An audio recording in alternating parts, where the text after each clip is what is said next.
También ha participado como conferencista y panelista en diversos foros realizados en Latinoamérica y Europa. Desde mayo de 2010 a mayo de 2012 se desempeñó como secretario general del Partido Humanista Internacional. Su libro más reciente, Encrucijada y Futuro del Ser Humano, fue editado en Argentina, en Chile, en Perú, en Bolivia, en Estados Unidos, en Italia, en Francia y en España. Así que una trayectoria de larga data. Guillermo, te entregamos la palabra. Gracias, José. Bueno, hoy vamos a hablar, como dice el título de la ponencia, del poder financiero internacional, de cómo generar un nuevo sistema financiero que favorezca la producción y el empleo. Y había por ahí algún otro comentario en la presentación que decía la pregunta si la banca siempre gana, ¿no? Bueno, de eso vamos a hablar un poco hoy. Nos vamos a referir al tema financiero, sobre todo desde un punto de vista de la complejidad internacional que tiene este tema y cómo podemos avanzar hacia una resolución en ese sentido. Mañana, creo que a esta hora, una hora más tarde, hay una ponencia de un economista argentino, amigo mío, Horacio Robelli, muy conocido acá en Argentina, que va a hablar de la temática monetaria también, pero a nivel nacional. Así que si a alguno le interesa también, va a hablar de déficit fiscal y cuasi fiscal con un enfoque más bien nacional, de qué deberían hacer los bancos centrales nacionales para poner el dinero y el sistema financiero a favor del desarrollo, a favor de la gente. Yo hoy me voy a referir más que nada a el tema internacional y sobre todo a la problemática que significa a nivel internacional la gran concentración de riqueza que hay y sobre todo la gran concentración en el sistema financiero. Así que hoy vamos a hablar de lo que significan las finanzas, de lo que podríamos aspirar a que sean y sobre todo qué es lo que nos separa de tal aspiración. Porque siguiendo un poco con la tónica del último libro que escribí, de tratar de tener una visión un poco más holística, más estructural, de no solamente pensar en cómo deberían ser las cosas, sino cuáles son los obstáculos para que las cosas sean como nosotros quisiéramos que sean, porque a veces no es tan difícil decir, bueno, la economía debería funcionar de este modo, no debería haber calentamiento global, no se debería contaminar las aguas, debería pasar tal cosa en política, esto, lo otro. No podemos hablar de eso prescindiendo de los obstáculos que hay para que eso sea, que son precisamente los poderes concentrados. Entonces, siempre trato de tener un enfoque viendo las dos cosas, ¿no? Lo que habría que hacer y lo que lo impide. Ayer estaba viendo, bueno, vi varias de las ponencias de este simposio. Recuerdo dos que tienen que ver con lo que vamos a hablar hoy, en el caso de la ponencia de el desarme nuclear y la prohibición de armas nucleares. Recuerdo que de presentación que hicieron Tony Robinson y Rafa de la Rubia, Tony Robinson decía que, bueno, felizmente por un lado se logró aprobar la prohibición de armas nucleares por parte de 122 países, pero claro, la contrapartida de eso es que en esos 122 países no estaba ninguno de los que tienen armas nucleares, no estaban la OTAN, es decir, hay una contradicción ahí que el mundo no es democrático, entonces lo que decide una mayoría de los países no necesariamente se respeta porque hay una minoría que son los que tienen el poder que impide que eso se concrete.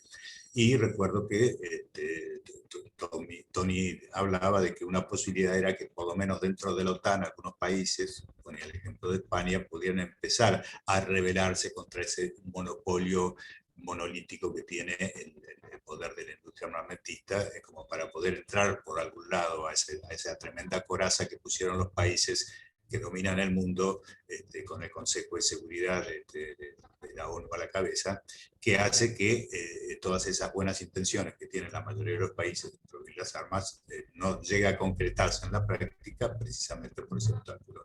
Y otra ponencia que también me pareció interesante, un párrafo que dedicó al final Baltasar Garzón, él citaba un panel donde él había estado Galeano también y otras persona, donde alguien preguntó para qué servían las utopías, y no fue ni Baltasar Garzón ni Galeano, fue otra persona la que puso el ejemplo y dijo, bueno, las utopías en realidad sirven, las utopías están en el horizonte, entonces cada vez que uno camina nunca llega a ellas, porque en la medida que uno camina el horizonte se desplaza. Y entonces, ¿para qué sirven las utopías? Bueno, precisamente para hacernos caminar. Y yo tomando un poco ese ejemplo,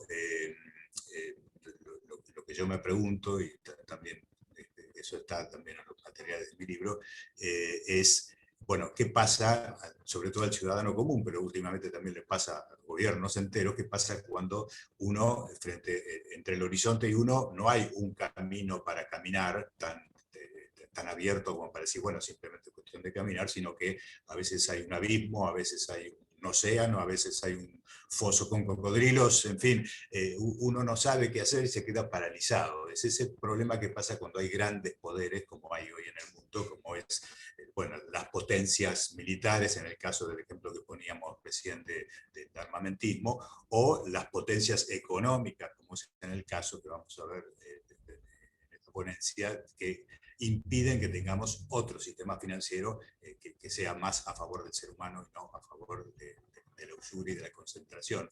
Entonces, quizás ese ejemplo que sigue sirviendo, porque hay que ir a pasos hacia la utopía, hacia ese horizonte que se desplaza, pero esos pasos a veces pueden significar no dar un paso hacia el abismo, sino quizás dar un paso hacia construir una escalera para bajar al abismo y volver a subir, o construir una nave para atravesar un océano, o en fin, diferentes cosas que hay que hacer y que a veces, si la gente no las visualiza, se queda paralizada y siente que precisamente la separa un abismo de la utopía, y entonces no se moviliza y no hace nada. Y eso no le pasa solo al ciudadano común, que es normal que se sienta una hormiguita frente a tales poderes. Frente a tales poderes también se sienten una hormiga, en cierto sentido, muchos de los gobiernos que tratan de tener otro sistema financiero, que tratar de hacer las cosas de otra manera, y se encuentran con que el gran poder financiero internacional muchas veces les impide inclusive llevar adelante políticas económicas y financieras adecuadas en su propio país, cuando se supone que cada país es soberano para implementarlas. Así que bueno, vamos a entrar un poco en a leer algunas cositas al respecto, como para ir ilustrando en qué consiste este poder y qué quisiéramos de un sistema financiero, ¿no? Un tema que podemos plantearnos es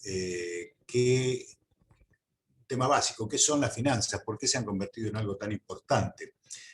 Porque nosotros vivimos en lo que llamamos la economía real, o sea, para comer no comemos billetes ni moneda, comemos alimentos que vienen de los animales, de los árboles, nos vestimos con ropa que se produce en una industria, en una fábrica, eso se llama economía real. Entonces muchas veces hay gente que no entiende estas cosas y se pregunta, bueno, pero ¿qué tienen que ver las finanzas? Si a mí lo que me da de comer no son las finanzas, es la economía real.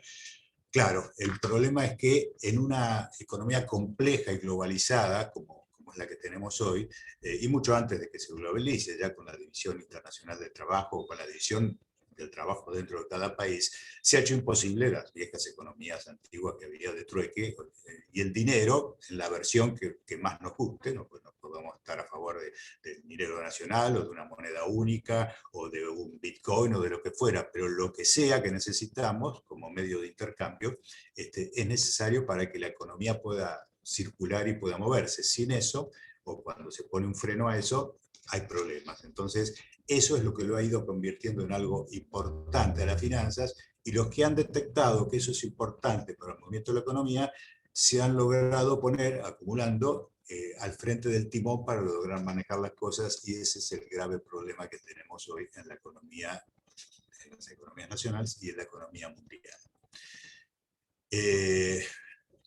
A ver, vamos a ir leyendo un poco. Nosotros vivimos de la economía real, pero en un mundo complejo, interconectado. Para que la economía real se mueva, se necesita la circulación del dinero. Si deja de circular, se frena todo, y quienes supieron esto se dedicaron a acumularlo y así obtener el control.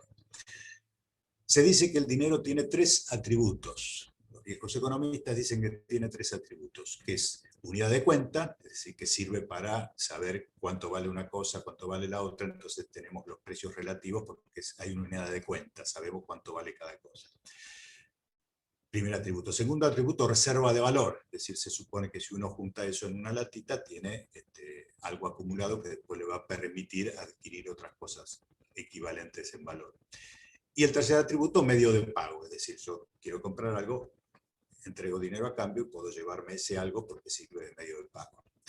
Pero claro, todo eso hace que haya un atributo resultante, quizás invisible, que es el poder de dinamizar la economía. Porque, a ver, si yo tuviera solo una economía real y no tuviera las finanzas, ¿cómo haría para ponerme de acuerdo para construir, por ejemplo, para fabricar un automóvil? ¿Cómo haría?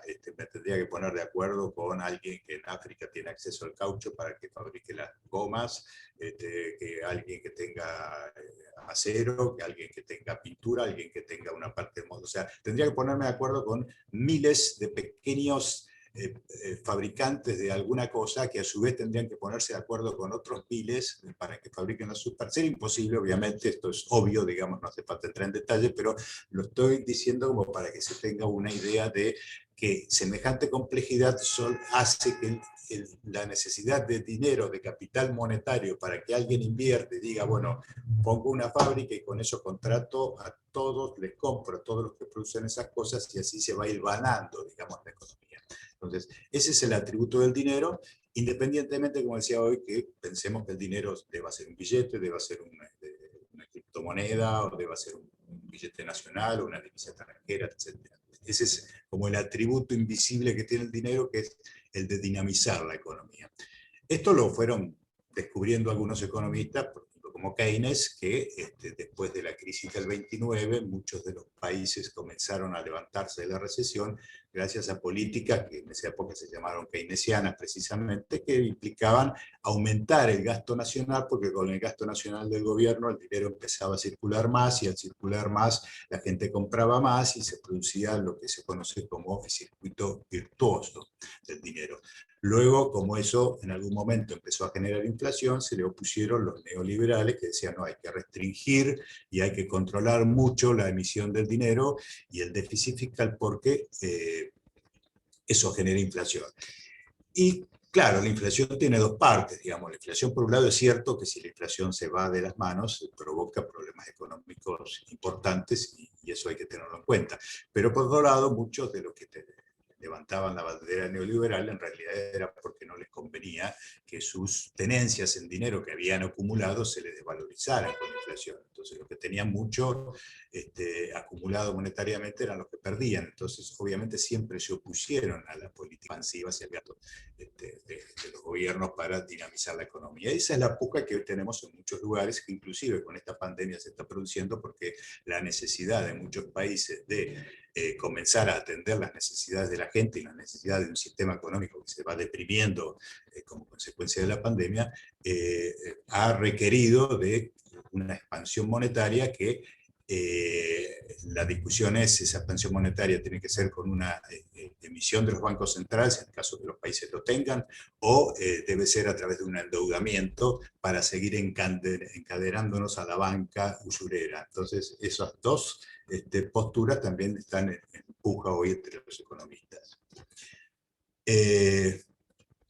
Entonces, podríamos discutir el sistema monetario, si son monedas nacionales o divisas fuertes, una moneda única, o si son criptomonedas, pero lo que interesa realmente es si esa moneda se destinará a generar producción, empleo para todos los seres humanos, o una renta básica cuando no haya más empleos, o si se destinará a la acumulación de unos pocos para que especulen y nos esclavicen a personas, empresas y países enteros. Pues parece ser que hasta ahora lo que se ha logrado con la acumulación de dinero es precisamente que nos vayan esclavizando.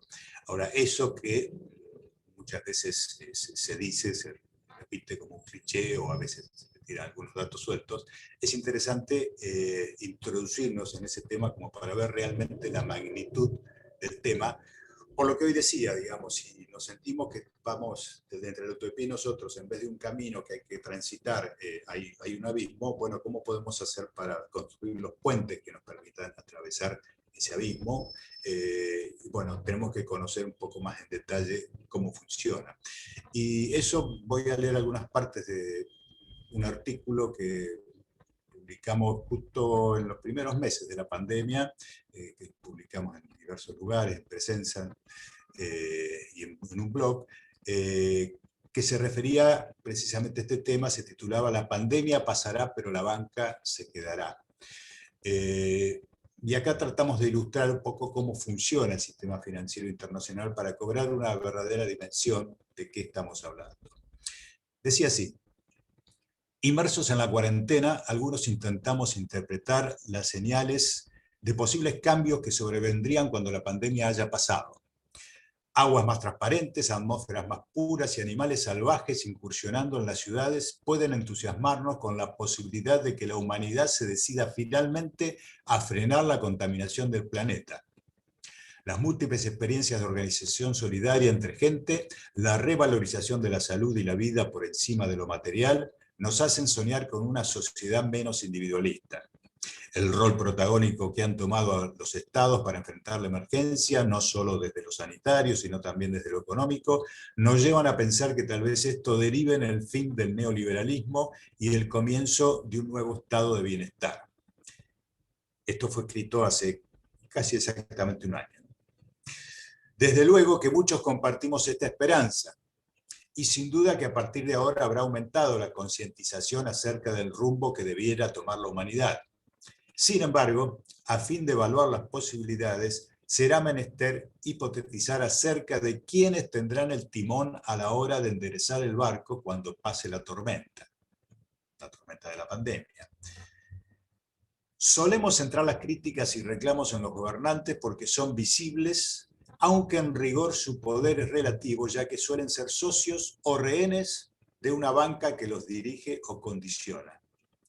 A la vez, si bien el poder financiero ha predicado el culto neoliberal por su propio provecho para concentrar riqueza, no dudará en cambiar de credo si le resulta necesario para mantener el control, de modo tal que un hipotético debilitamiento de los gobiernos neoliberales no necesariamente implicará la pérdida de poder real para los verdaderos monarcas del mundo. En esta coyuntura de la economía real, en la que todos están perdiendo, tanto trabajadores como comerciantes y empresarios, si aún así los bancos se mantienen intocables y logran medrar, si en plena tormenta se aferran al timón, ¿por qué lo soltarían cuando la pandemia pase? ¿Es imaginable que la banca pierda poder después de la crisis? Y nos podemos preguntar ahora, ¿acaso perdieron poder después de la crisis de las hipotecas subprime en el 2008, cuando por culpa de los especuladores y del sector financiero y de la banca, millones de personas se quedaron sin sus casas? ¿A quién acudieron los gobiernos emitiendo moneda para salvar? ¿A la gente que perdía sus casas? No, a los bancos. Ya vamos a volver sobre este tema de por qué, además, más allá de que porque son rehenes, cómplices o socios los gobiernos de los bancos, por qué terminan siendo presa de tener que solucionarle los problemas a los bancos para que no se desate una crisis financiera que repercuta en la economía real. Seguimos con algunos párrafos de la nota. Cuando hablamos de la banca, lo hacemos genéricamente para referirnos al poder financiero global, de cual muchos intuyen su influencia, pero no siempre se tiene real dimensión de la misma. Así que veamos algunos datos.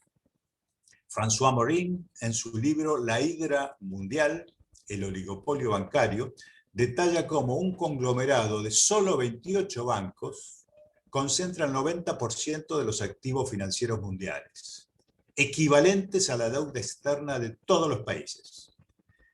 De esos 28, 14 de esos bancos producen derivados financieros por un valor 10 veces superior al PBI mundial. Semejante concentración se comenzó a producir desde la década del 70, con paulatinas desregulaciones del mercado cambiario y financiero que los gobiernos facilitaron.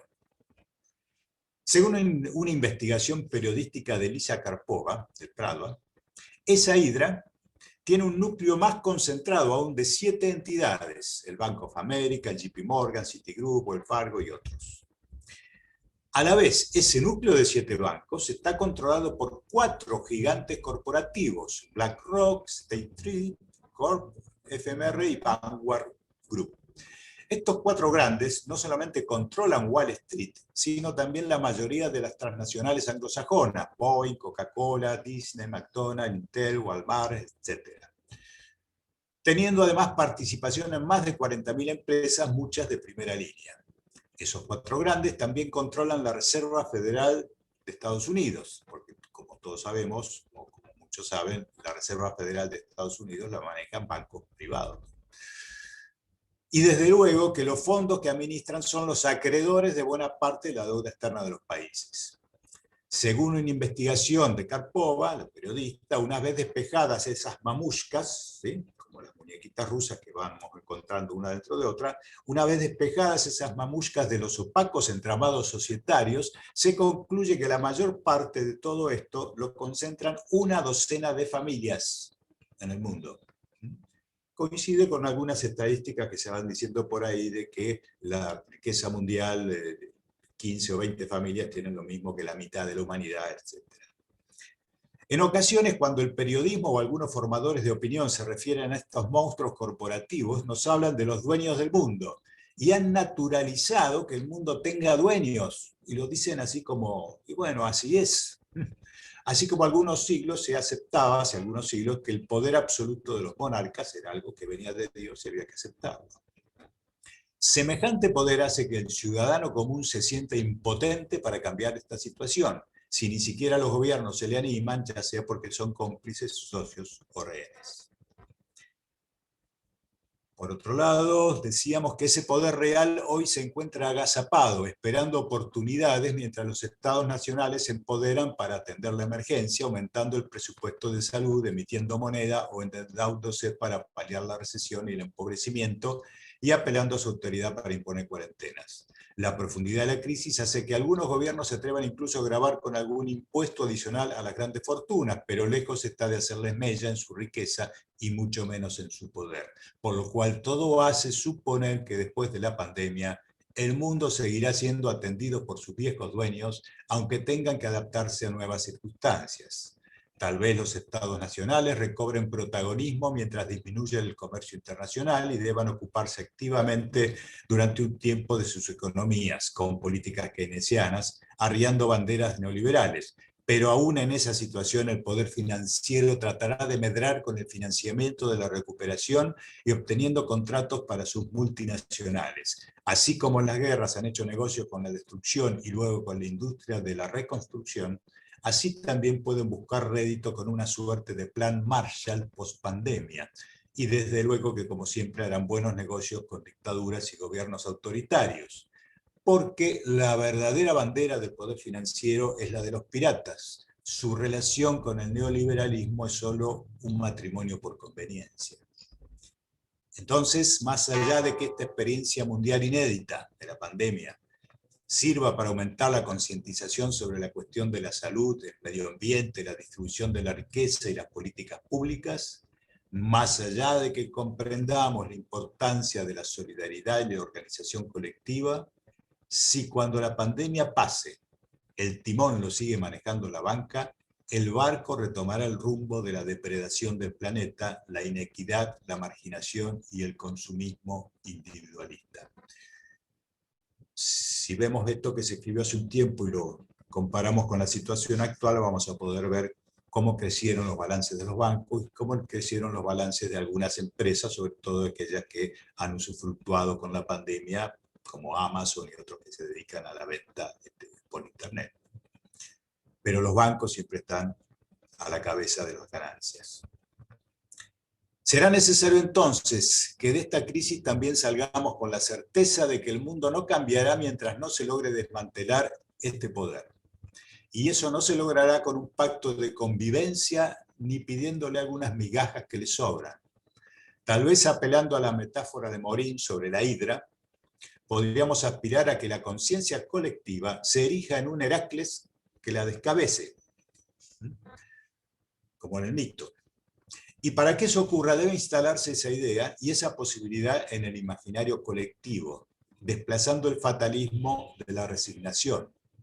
Es decir, ese fatalismo y resignación que me aparece cuando yo quiero ir hacia la utopía y veo que hay un abismo, esa imagen de fatalismo la debería reemplazar con una imagen un poco más brillante de decir, bueno, vamos a por la hidra.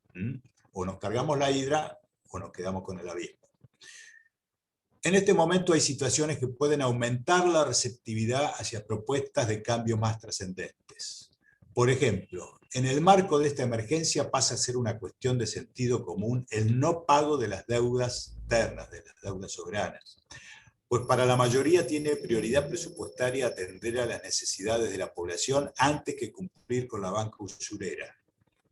En estas circunstancias quedan aún más expuestas las inequidades sociales y eso debiera animarnos más que nunca a cuestionar la legitimidad de las enormes fortunas, explicando que no crecieron por obra y gracia de la meritocracia, sino por la perversa dinámica financiera de la plutocracia.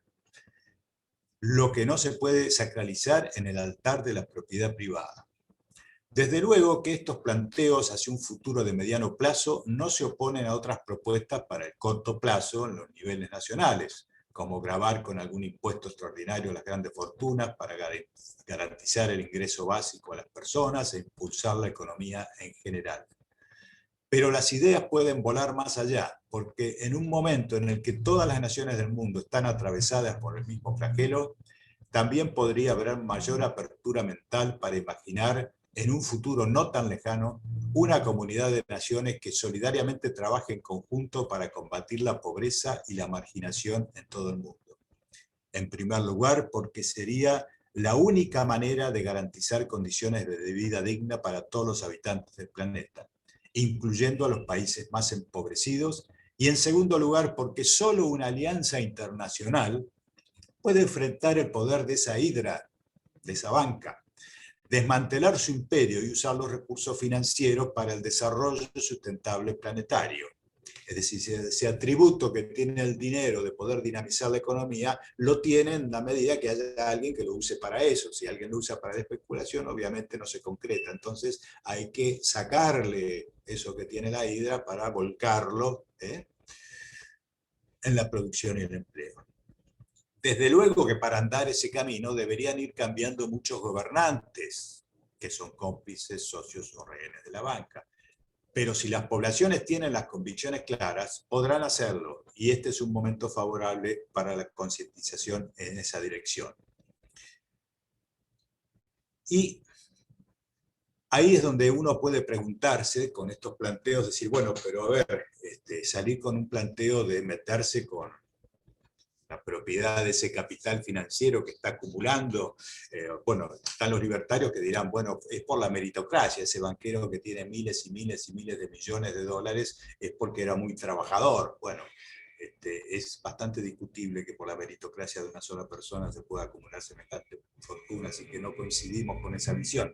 Pero puede haber otros mejor intencionados que puedan decir de todas maneras, bueno, es un tema esto de meterse con la propiedad privada. Bueno, acá es donde habría que replantearse si esa función que decíamos al principio que tienen las finanzas, esa suerte de función invisible que es la de poder dinamizar la economía, no implica que el dinero de alguna manera o la circulación del dinero en sí mismo no lo deberíamos considerar como una suerte de bien público, de algo que debe estar a disposición de la gente como está el aire o como debe estar el agua, como debería por lo menos. Imaginémonos que el aire que todos respiramos de repente se concesiona a una empresa, le concesionan unos tubitos para que nos llegue el aire a través de los tubitos. Entonces, la empresa concesionaria que nos provee de aire a cada uno de nosotros, imagínense quién podría tocarla a esa empresa, quién podría permitir que esa empresa se caiga, que se funda, que quiebre, que nos quedamos todos sin aire. Después podemos ir a reclamarle, pero vamos a estar ya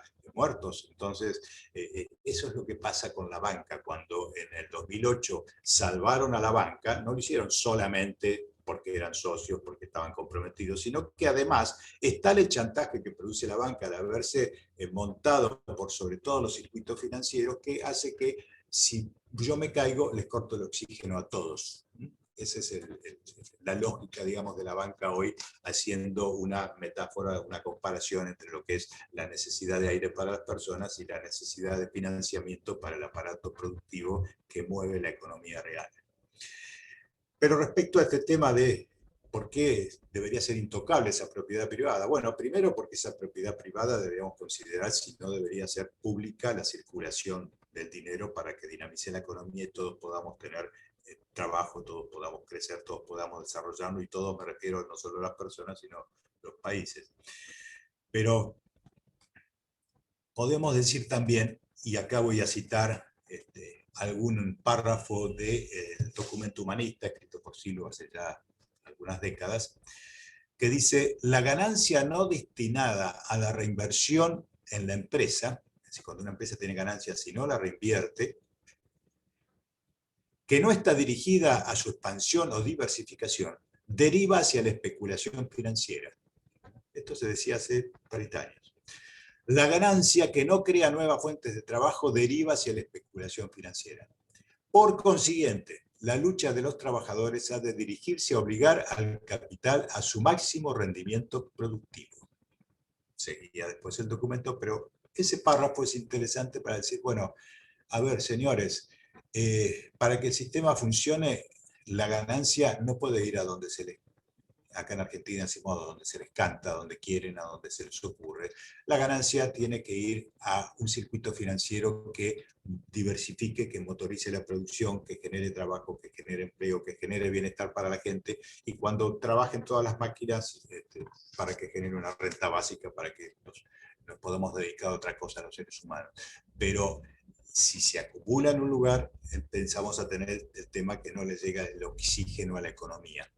Entonces empieza a ser un tema no de propiedad privada, sino de propiedad colectiva o de derechos colectivos.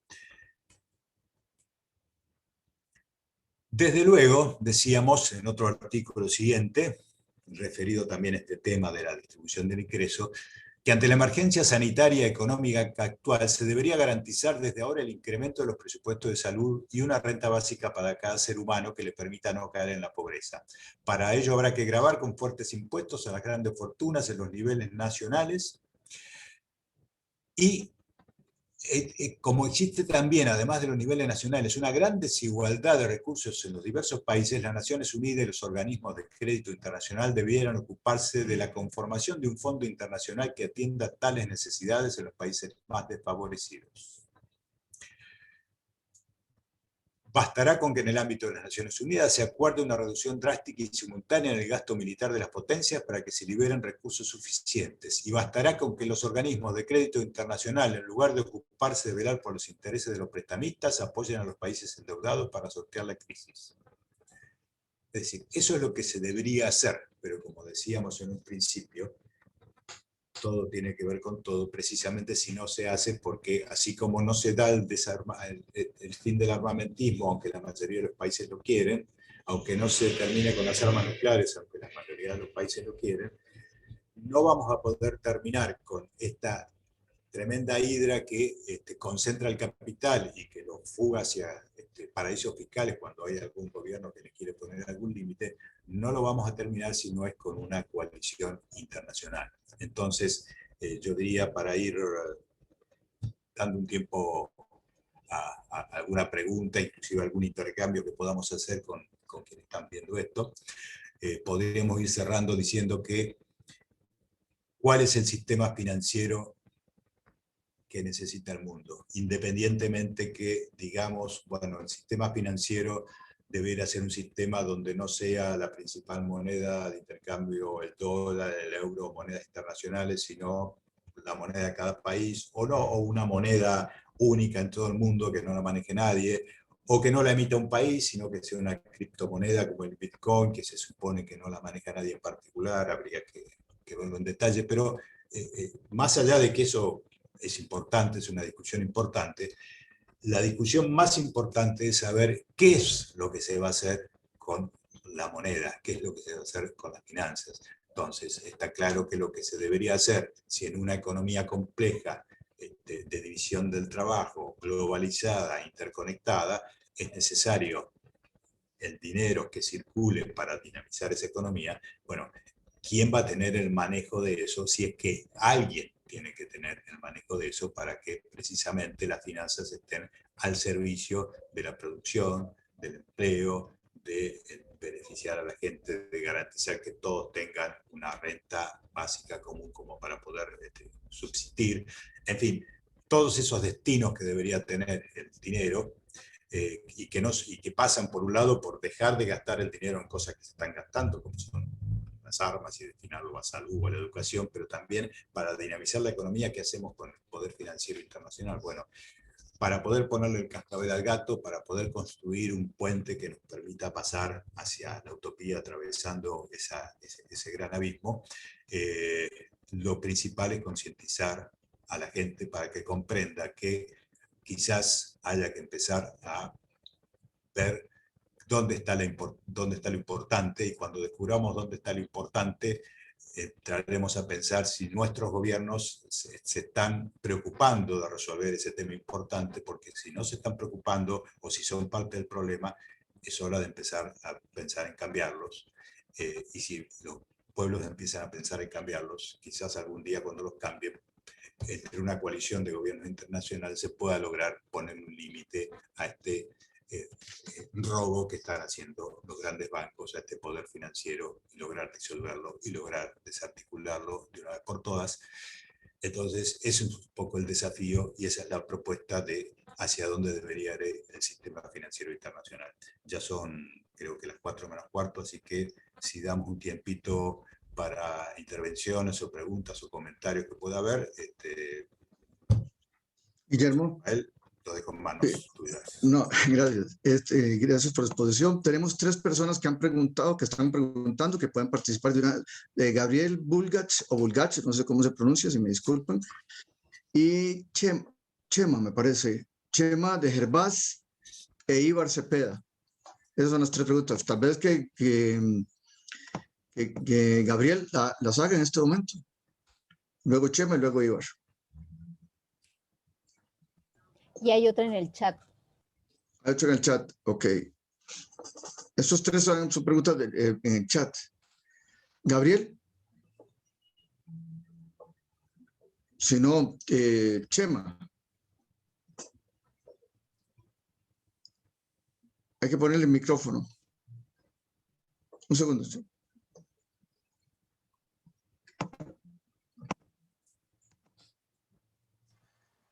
¿Sí?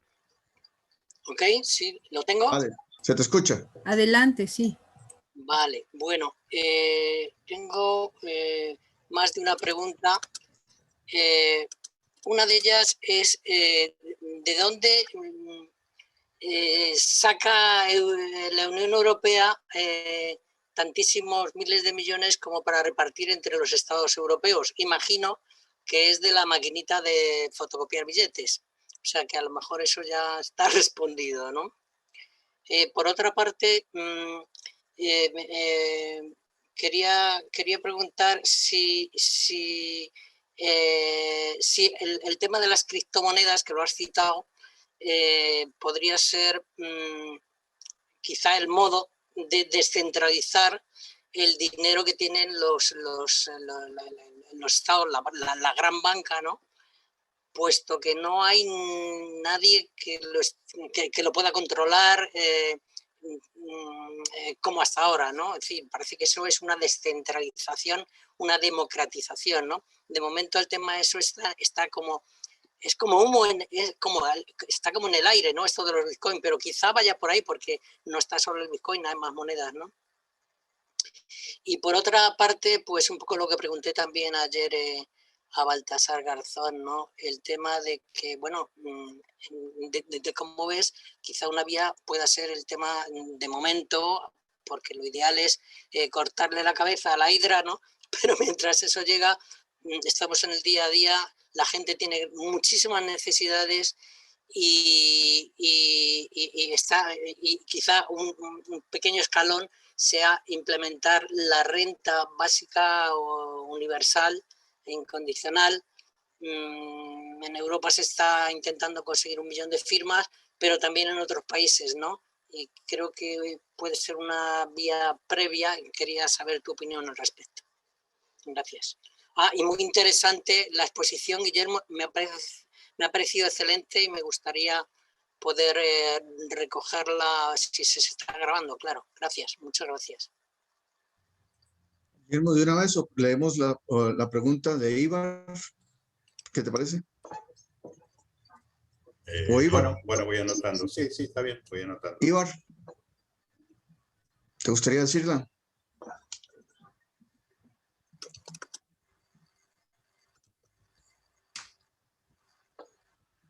Bueno, si no la leo, la de Ibar. Que Ibar Cepeda, de Chile. ¿Cómo asegurar que la reinversión de la ganancia en el sistema productivo no se sobrepasen los límites ecológicos? Es otra. Luego, Mabel Chávez, ¿quiere hacer la pregunta directamente?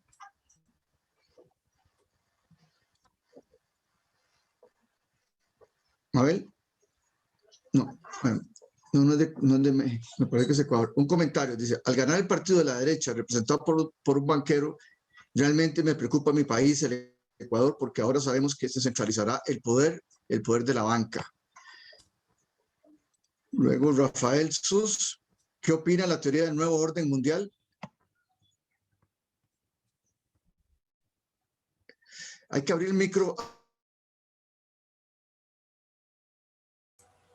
¿Pueden activar sus micrófonos? Cada uno de ustedes puede activarlos. Adelante. Bien.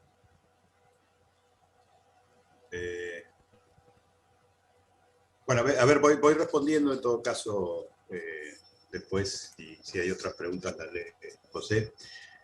A ver, bueno, lo de la pregunta acerca de dónde sacaba la Unión Europea los fondos, sí, todo el dinero que emite cualquier banco central, en el caso de los países con autonomía monetaria, tienen su propio banco central. En el caso de Europa, tiene un Banco Central Europeo para toda la Unión Europea, pero en cualquiera de los casos el dinero se imprime, se emite. El tema está que si esa emisión monetaria que se usa para el salvataje se da a los países como para que puedan gastarlo, o se da en forma de endeudamiento que después tienen que devolver y por lo cual quedan atados a la banca, que es lo que generalmente hacen, ¿sí? Entonces, si uno en un país, tomemos una nación aislada, mañana cuando hablemos del déficit fiscal y base fiscal se va a entender mejor lo que es dentro de un país, pero en realidad cuando hay varios países con una misma moneda funciona de modo parecido. Si un país empieza a emitir moneda para el gasto y esa moneda supera la necesidad que hay de la economía, porque la economía está un poco frenada, es probable que se produzca algo de inflación.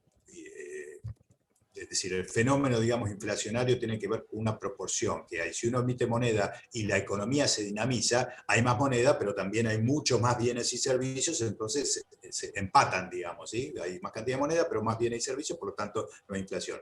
Ahora, a veces no se puede lograr eso porque hay una situación determinada, como es el tema de la pandemia, etcétera. Entonces, sí, genera cierta inflación, no es que sea mentira eso, pero entre que la gente se muera de hambre y generar algo de inflación, bueno, 1000 veces mejor generar algo de inflación, obviamente. Bueno, y entre endeudarse, ¿sí? Endeudarse en el exterior, en el caso de un país que tiene su propia moneda, para poder pagar la comida de la gente, o emitir moneda y tener algo de inflación, bueno, obviamente mucho mejor endeudarse internamente en el país con el Banco Central y tener algo de inflación y no estar atado después a una deuda externa que depende precisamente de acreedores que son precisamente parte de esa hidra que estamos hablando. Bueno, en el caso de la banca europea, el tema es cuáles son las condiciones en las cuales el Banco Central Europeo le está dando dinero a cada país europeo. Entonces, si lo está endeudando, se resuelve el problema de la urgencia del momento, o se resuelve a medias, pero de algo se resuelve, pero es un problema para mañana porque después va a haber que ir acotando los presupuestos de cada país durante décadas para poder seguir devolviendo ese dinero que en definitiva lo emite el Banco Central Europeo, pero ese Banco Central Europeo está manejado a su vez por bancos privados. Entonces siempre gana la banca. Por eso decíamos hoy, yo me iba un poco retrospectivo a esta nota que se hizo, este artículo que hice hace casi un año, porque se ve reflejado después con el tiempo que pasó que precisamente los que fueron ganando siempre, mientras todo el mundo perdía y toda la economía perdía, los bancos y algunas grandes empresas dedicadas al sector tecnológico son los que se enriquecieron. Entonces sí, concretando la respuesta es, ¿de dónde saca la Unión Europea el dinero? Lo imprime. Ahora, el problema es que ese dinero que imprime tan fácil, imprimiendo billetitos de colores, después los beneficiarios de eso terminan siendo en última instancia los mismos bancos privados. Segunda pregunta, las criptomonedas. Sí, las criptomonedas permiten una cierta libertad, no las emite ningún gobierno. En realidad, a ver, el tema de que las monedas las emitan los gobiernos y que tengan el monopolio de la emisión de moneda, ¿es un problema o no es un problema? Y bueno, es un problema si los gobiernos son manejados por las mismas bancas privadas, que es el problema que generalmente ocurre. Ahora, si los gobiernos estuvieran defendiendo el interés de la población, la moneda que emitirían sería precisamente para lograr activar la economía, entonces no sería un problema. El tema es qué se hace con ese dinero. Ahora sí, efectivamente, las criptomonedas. Ahora, eso de que la criptomoneda no la puede manejar nadie es algo relativo. En primer lugar, eso lo afirman algunos expertos. Yo no soy experto como para saber si la tecnología del Bitcoin, por ejemplo, permite que alguien esté manejando la moneda. Pero segundo, en el caso del Bitcoin hay mucha especulación, por eso hay gente que ha ido comprando Bitcoin, el Bitcoin aumenta, estaba, no sé, en $100 y después de repente están 60.000, es una cosa que hay tanto especulador metido entre medio que también resulta poco confiable el tema de quién está detrás, digamos, de ese. Y además, si alguien acapara esos Bitcoin, el día de mañana vamos a tener que el dueño de la banca ya no va a ser el JP Morgan, sino que va a ser el que acaparó los Bitcoin, pero vamos a tener el mismo problema de qué se hace con ese dinero y con ese recurso. El tema de la renta básica, desde luego, todos los países están en este momento tratando de ver cómo resolver el tema de que la gente se está quedando sin trabajo y que no puede salir. Entonces, tras los problemas económicos que ya teníamos en muchos países de falta de empleo, de falta de trabajo, de pobreza y marginación, la pandemia sobre eso hizo recaer un problema mayor todavía. Y bueno, en ese problema hay que resolverlo dando a la gente lo mínimo necesario para que pueda subsistir. Y que cada país, hoy lo ideal sería que exista una organización mundial que permita dar por igual a todos los ciudadanos del planeta, digamos, esa renta básica para que puedan subsistir. Hoy no estamos en esa situación. Bueno, ¿qué es lo que hoy por hoy se puede hacer? Bueno, que cada país dentro de sus posibilidades lo haga. Ahora, dentro de esa urgencia, en la urgencia sí o sí hay que resolverlo el tema de la renta básica. Después, si la renta básica, hasta qué punto se puede ir ampliando y generando en cada país como ya una metodología permanente, bueno, eso es algo que en cada país y que en cada coyuntura hay que verlo, pero desde luego que la pregunta apuntaba, digamos, a este momento, cómo resolver la cosa hoy, y hoy la gente necesita tener un ingreso básico seguro, eso ni hablarlo, no podemos esperar hasta que descabecemos la hidra para darle de comer a la gente. Esto de poner una imagen fuerte como para decir hay que ir a descabezar la hidra es como para tener una imagen movilizadora frente a ese abismo que se nos pone cuando decimos queremos ir al cielo utopía, pero los poderes son tan grandes que no nos permiten ni caminar, así que resignemos. No nos resignamos nada, vamos hacia allá, pero mientras vamos hacia allá la gente tiene que comer y tiene que comer con este tipo de recursos. La segunda pregunta era referida a los límites ecológicos. Bueno, bueno, yo en el último libro también dedico un capítulo a todo esto, porque por una parte, recién hablábamos de que el sector financiero, porque el tema de hoy es las finanzas, el tema de esta ponencia, bueno, tiene que reactivar la economía, la producción, el trabajo, el empleo, etcétera. No entramos en el tema de qué tipo de economía tiene que reactivar, qué tipo de producción, qué tipo de empleo. En otros capítulos que tienen que ver con otros trabajos anteriores, obviamente hablamos de eso. O sea, la economía tiene que repensarse y reformularse totalmente. Hoy, ayer yo veía la ponencia de esta señora, no me acuerdo el nombre ahora, de México, que explicaba muy bien que no se trata solamente de decrecer, sino más bien de crecer en algunas cosas y crecer en otras que tengan que ver con algo que no afecte tanto el medio ambiente. Es decir, toda la economía que no se sustenta, que es extractivista, que contamina el medio ambiente, que produce el cambio climático, el consumismo que hay, esa matriz consumista que existe, que impacta tanto en el planeta que necesitaríamos hoy 5 planetas más si queremos que todos los seres humanos tengan el nivel de consumo que hoy tiene un ciudadano medio, por ejemplo, de Estados Unidos. Bueno, eso que es imposible seguir así, bueno, eso hay que modificarlo con un crecimiento que tenga que ver con empleos y trabajos y producciones que no impacten en el medio ambiente como esto, como hay un montón de servicios, educación, salud, tecnología, que se puede crecer en esas líneas de trabajo sin necesidad de contaminar el medio ambiente. Pero bueno, todo eso implica una reformulación que es, digamos, otro capítulo, ¿no? O sea, las finanzas tienen que favorecer el desarrollo y el empleo, pero dentro de un canal que tenga que ver con también el equilibrio ambiental. Bueno, sí. Hay 2 preguntas más, 2 personas. Ahora sí, Gabriel Bulgats y Diana. Sí. ¿Se le puede abrir el micrófono? Gabriel, ¿ya puedes abrirlo? Por favor, pues ya, ahora sí. Hola, ya está listo. Adelante. Listo. Ok. Gracias, Guillermo, por la presentación. El tema de las economías o de la cuestión de las finanzas es siempre un tema muy complicado para quienes no lo conocemos. Yo tengo 2 preguntas. Una es, dada la emergencia de China como un actor, digamos, no sé si novedoso, pero que va acumulando fuerza, si vos sabés o estás al tanto o conocés cuál es el vínculo de China con esta hidra a la que haces mención, si hay un vínculo, digamos, simbiótico, si hay un vínculo antagonista, si hay un vínculo complementario, qué tipo de vínculo hay y en qué medida esa emergencia de China podría ser un factor también de que esa hidra, no sé si desaparezca, se transforme, quede descabezada o no sé. Esa es una pregunta. La otra... O sea una hidra con cabeza china. Con otra cabeza, claro. Esa es una pregunta. La otra pregunta es, las cuestiones de las teorías económicas que asumimos quizá por una cuestión de cultura como verdaderas, por ejemplo, esta cuestión que vos has afirmado varias veces de que emisión monetaria es igual a inflación, hay una teoría, la teoría monetarista moderna, que lo plantea o lo pone en juicio y que de algún modo, como consecuencia de esa puesta en crítica, plantea la alternativa de que todos los países puedan hacer uso de su soberanía monetaria o su soberanía con respecto a su propia moneda y darle a la maquinita o a la fotocopiadora en tanto tengan necesidad. En ese contexto yo nunca entendí por qué hay un límite o quién promueve el límite de que una nación o un Estado, o en el caso de Europa, la Comunidad Económica Europea, pueda darle a la maquinita tanto como quiera. Gracias, Guillermo. Y ahora Diana, de una vez, tal vez.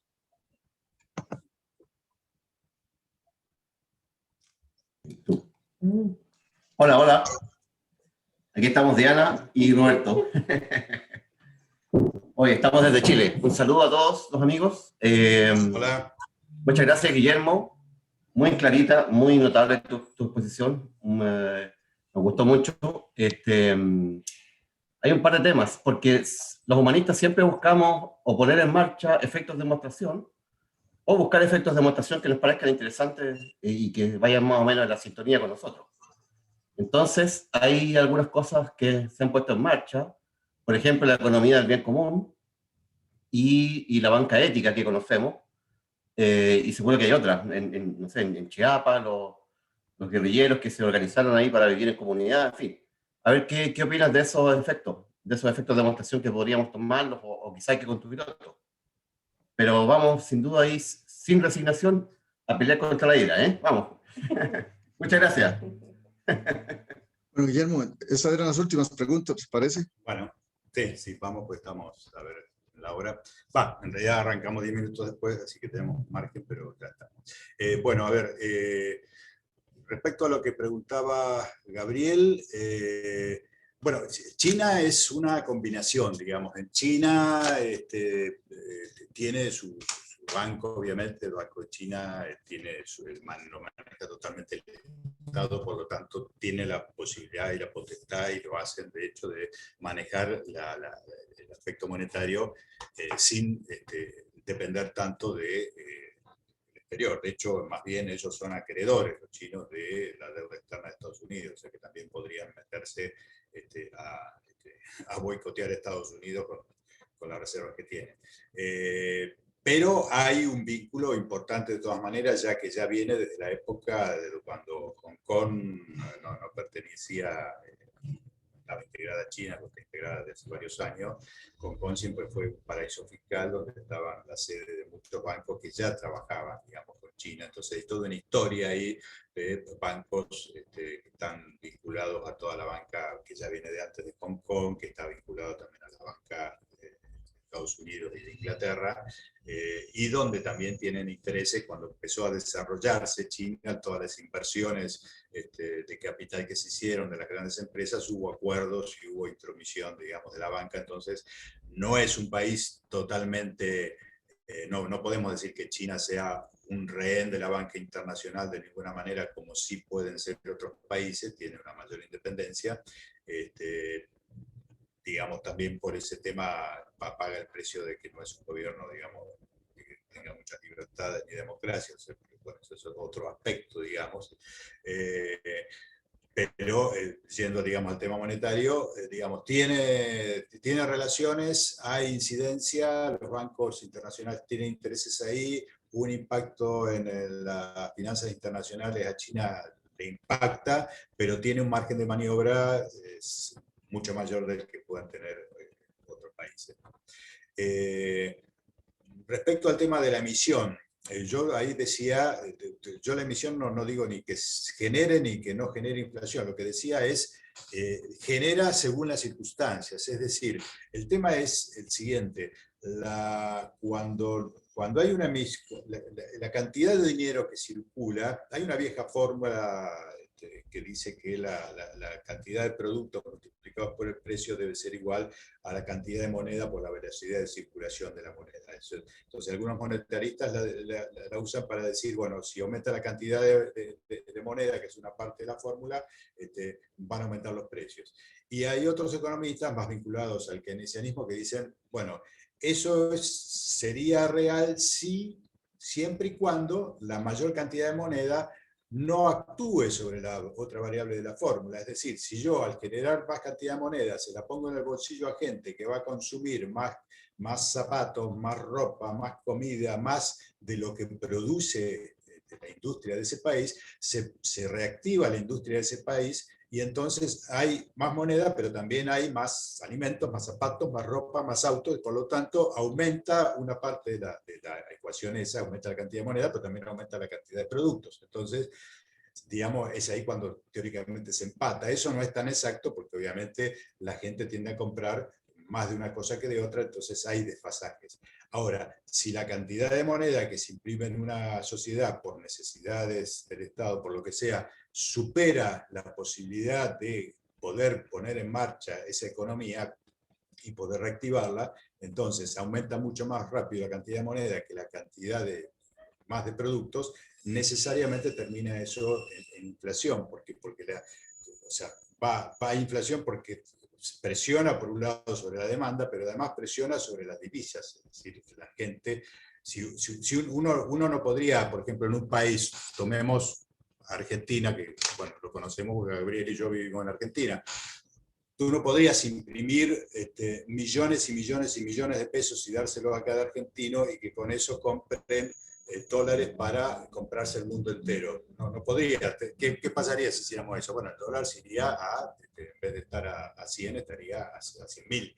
O sea, eso es lo que pasa, para poner un ejemplo, digamos, un poco ridículo para entender por qué tiene que haber cierto equilibrio entre la cantidad de moneda que circula y la cantidad de productos que hay. Entonces, vuelvo a repetir, las políticas keynesianas, las que los neoliberales siempre van a decir achiquemos el déficit, achiquemos el Estado, achiquemos todo eso, para que haya equilibrio, lo principal es que no haya inflación. Bueno, saquemos a los neoliberales a un costado porque eso obviamente no sirve y está en función de los intereses de los bancos.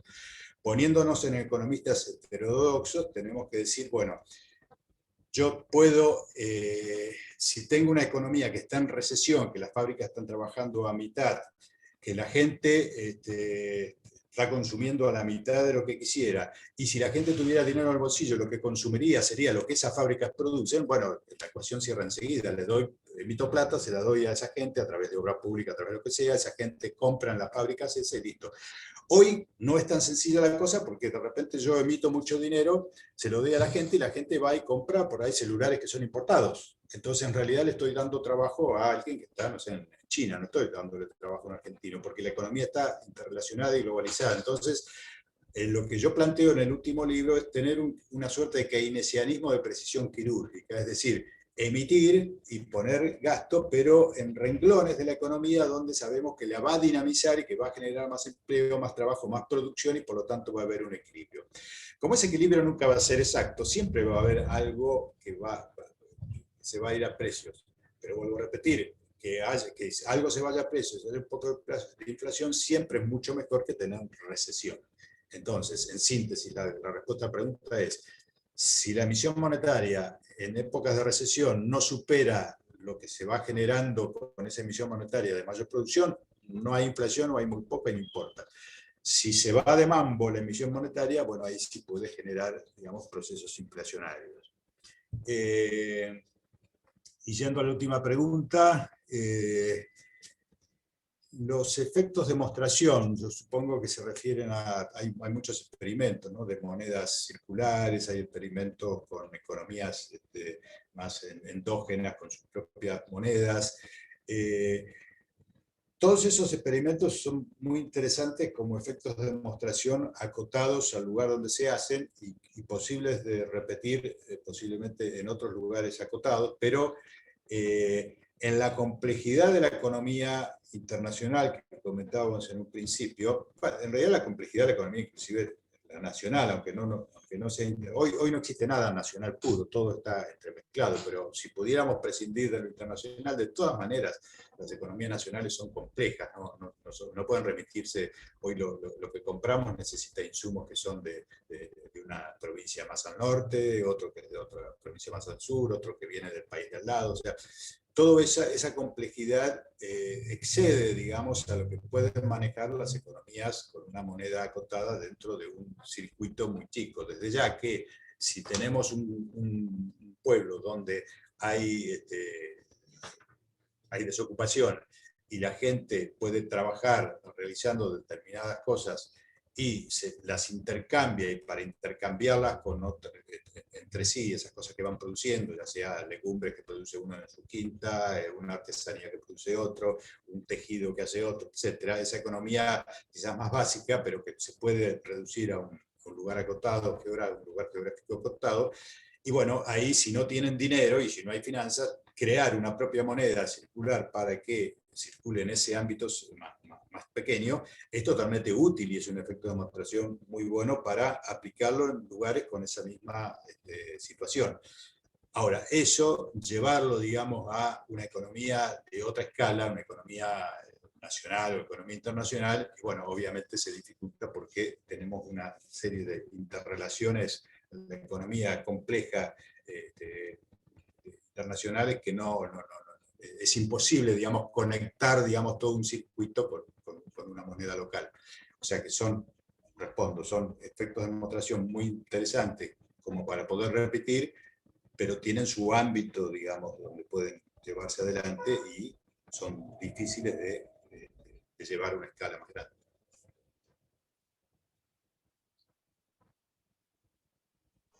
Bien, Guillermo, gracias. Bien, te agradecemos muchísimo esta presentación. Estamos ya cerrando, ya nos pasamos de tiempo.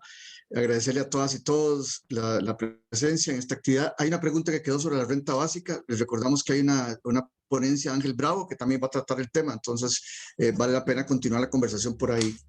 Agradecer a Aide Venosa, Ignacio Navarrete y Lourdes Cuellar por su aporte técnico en esta sesión, que están atrás de todo este esfuerzo en este momento, y por supuesto a Guillermo, agradecer tanto conocimiento que pones a disposición de los nuestros y nuestras en todas partes. Un saludo de paz. Bueno, sí, cerrando, gracias a todos y sobre estas inquietudes, mañana, inquietudes que queden con la renta básica, mañana hay una mesa de 1 hora y media con exponentes muy importantes sobre la renta básica y se pueden sacar todas las dudas. Y además hay otra exposición que está relacionada con la renta básica, que es la de Sergey Ravento, que yo voy a estar ahí de presentador también, que también seguramente va a ser complementaria, aunque el enfoque es más sobre la salud mental, pero referido a la necesidad de una renta básica. Y a las 4 de la tarde, como les comentaba al principio, todo este tema de la moneda a nivel nacional, con el tema de la emisión monetaria, déficit fiscal y cuasi fiscal, también lo vamos a ver con otro economista, que es Horacio Robelli, así que cosas que quedaron en tintero hoy, por ahí se pueden complementar mañana. Así que, y en cuanto a efectos de demostración, también pídanle a José Rafael, que ayer hizo una ponencia excelente con un efecto de demostración en la práctica que está muy bueno, de que después les mande la ponencia. Así que gracias a todos y nos seguimos viendo en este simposio. Gracias a ti, Guillermo. Muchas Un gran gracias, Guillermo. Gracias. Gracias, Guillermo. Gracias, Abrazo. Guillermo. Gracias, Guillermo. Gracias. Un abrazo. Gracias, Guillermo. Gracias, Guillermo. Gracias. Gracias, Guillermo. Un abrazo. Gracias, Guille. Gracias, Suerte. Guillermo. Muchas gracias. Gracias, gracias. Gracias, Guillermo, y a los colaboradores.